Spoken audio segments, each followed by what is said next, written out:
Comment tu peux t'investir de manière simple et rapide dans un nouveau projet, dans quelque chose, ça peut être un challenge ou bien ça peut être un job, un boulot que tu as et tu dois t'investir, tu dois être à la hauteur et parfois c'est vrai que tu dois faker, donc prétendre tes connaissances. Tu sais, tu connais certainement la phrase fake it till you make it. C'est que tu vas supposer que tu connais déjà certaines connaissances. Et ça commence aussi par le mindset. Parfois, qu'on suppose, on est dans un état d'esprit plus approprié et donc on aura davantage de facilité à apprendre la chose. Si on est dans le bon uniforme également, eh bien, on va apprendre plus facilement. Il y avait une étude qui avait remarqué que les pilotes d'avion, quand ils apprennent à piloter des avions, quand ils ont leur simulateur de pilotage d'avion, quand ils sont en habillement de pilote, ils vont apprendre et ils vont se comporter d'une manière plus professionnelle, mais aussi d'une manière plus appropriée pour piloter un avion.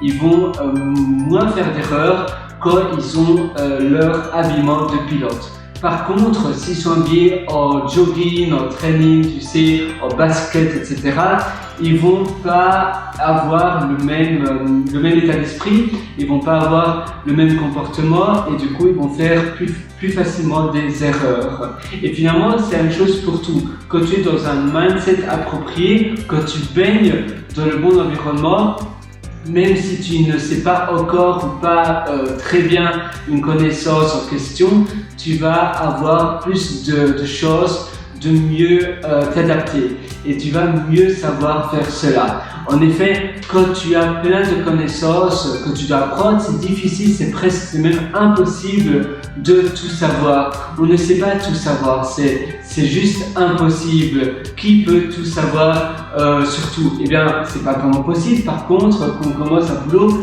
parfois notre employeur prétend ou voudrait que l'on connaisse finalement toutes les choses du métier de A à Z.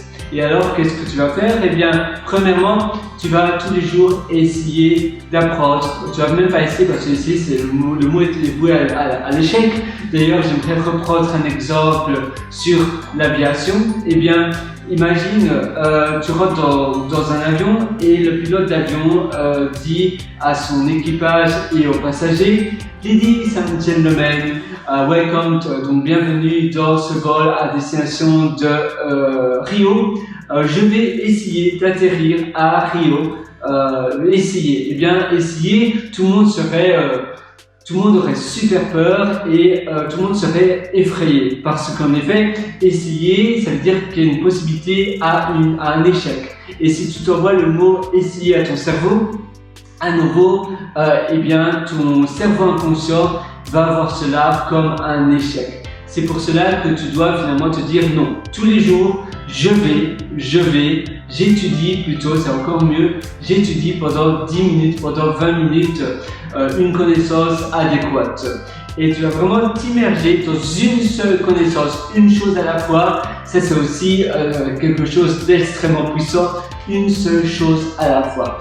Et tous les jours, pendant 10, 20, 30 minutes, tu vas emmagasiner les connaissances pendant une demi-heure non-stop. Et pendant une demi-heure non-stop, tu vas apprendre une connaissance spécifique. Et puis l'autre jour, ça va être autre chose. Ou bien tu peux avoir un calendrier roulant. Ça veut dire que c'est un calendrier qui change semaine après semaine. Ça va être peut-être une thématique différente. Et ainsi, tu vas pouvoir être à la hauteur des connaissances et de l'apprentissage que tu dois faire. Avoir des audibles sur ton téléphone, avoir des livres audio, même des conférences audio, et ça peut aussi être des podcasts, tu sais, des podcasts, des shows sur une thématique que toi tu dois apprendre. C'est important parce que si tout le temps en marchant dans une file d'attente dans la voiture, tu écoutes des conversations de personnes intéressantes, ça va aussi ouvrir ton cerveau davantage sur de meilleurs questionnements. Tu vas te questionner différemment et puis tu vas faire des recherches. Et c'est aussi de cette manière-là que tu vas apprendre davantage et de manière plus spécifique. Et enfin, évidemment, le visionnage de formations en ligne, c'est aussi très important de toujours aller voir des formations sur Internet, le fait d'être curieux non-stop. Ça aussi, ça aide. Et enfin, voir des livres audio, je parlais des livres audio, pardon, des Kindle, des livres numériques. Donc moi j'ai une Kindle, ça peut être une Kobo ou autre, liseuse électronique. Tu peux aussi avoir des vrais livres, mais l'avantage avec les liseuses électroniques, eh bien tu peux l'emporter partout où tu vas. Tu vas en vacances, tu vas n'importe où, tu peux avoir plein de livres. Évidemment, à nouveau, la règle d'une seule chose à la fois, tu vas d'abord te focaliser sur un seul livre. Et si ce livre ne s'avère pas très intéressant, c'est pas grave, voilà, tourne la page et commence un autre livre. Tu ne dois pas lire quelque chose qui ne t'enchante pas, qui n'est pas très intéressant.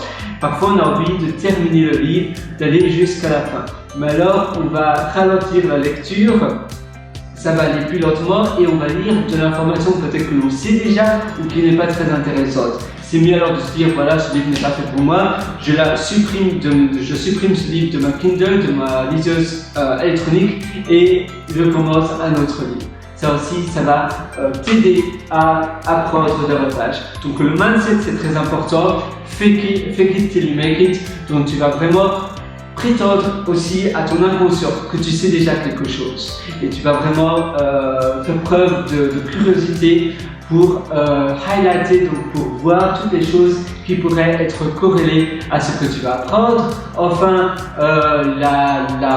la lecture de livres audio, tu vas écouter des audibles, tu vas écouter des conférences, des podcasts et autres. Tu vas peut-être aller à des networking, des conférences, des meet-ups et finalement la lecture, donc pas l'écoutage mais la lecture de livres, c'est aussi très important. Voilà, c'est plus ou moins tout et je te souhaite bonne chance. À très bientôt, à une prochaine.